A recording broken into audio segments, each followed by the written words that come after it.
Okay, so this is going to be very embarrassing. कोई झूठ बात है ये। खुद मार्टिन रीस उनकी किताब just six numbers the deep forces that shape the universe में लिखा है। अगर इन कांस्टेंट्स की वैल्यू में मामूली सा भी फर्क होता तो स्टार्स और लाइफ का एग्जिस्टेंस मुमकिन ना होता। पहली बात, उस वीडियो के अंदर मैं जिन भाई साहब को डिबंक कर रहा था वो ये कह रहे थे कि यूनिवर्स इतना फाइनली ट्यून्ड है कि अगर थोड़े से भी कांस्टेंट्स के अंदर थोड़ी इश्यूज होते या फिर थोड़ा सा भी इधर उधर चेंज होता तो यूनिवर्स एग्जिस्ट ही नहीं करता। जिसके लिए मैंने ये कहा था कि भाई इसको लेके हमारे पास कोई साइंटिफिक कंसेंसस ही नहीं, जिसको लेके आई वाज राइट। अब आपने साइंटिफिक कंसेंसस के नाम पे एक साइंटिस्ट का नाम लिया है जो कि है मार्टिन रीस।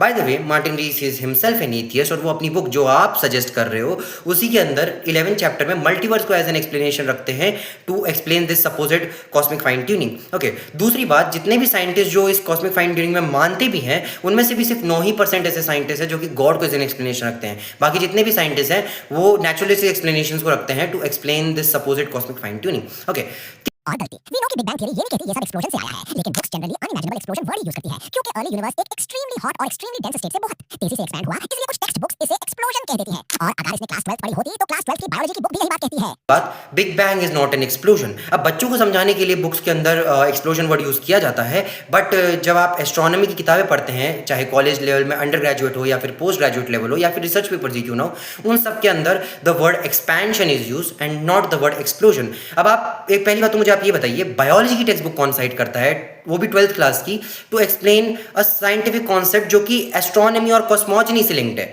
अभी तक ये नहीं जानती कि लूका खुद कैसे एग्जिस्ट में आया। बायोजेनेसिस अभी भी एक अनरिजॉल्व्ड साइंटिफिक क्वेश्चन है, इसलिए लूका को मान लेना ऑरिजिन ऑफ लाइफ का कंप्लीट एक्सप्लेनेशन नहीं देता। हम जब बात करते हैं एवोल्यूशन की तो कोई भी साइंटिस्ट और हाँ कोई भी एवोल्यूशनरी बायोलॉजिस्ट बाय द वे ये नहीं कहता कि इंसान बंदर से आया है, ठीक है। वो ये कहते हैं कि इंसान, बंदर और जितने भी लिविंग ऑर्गेनिजम्स है कॉमन एंसेस्टर से आए हैं, जिसका नाम मैंने लूका दिया था। अभी सवाल पूछना कि लूका एग्जिस्टेंस में कैसे आया या फर्स्ट सेल एग्जिस्टेंस में कैसे आया और एबायोजेनेसिस में सवाल पूछना इज पॉइंटलेस एंड डम। बात भी गलत है कि कोई भी साइंटिस्ट इसको नहीं ना करता और इसके एविडेंसेस इनफ है। जॉनसन वेल्स ने इसके एविडेंसेस को इनसफिशिएंट कहा है।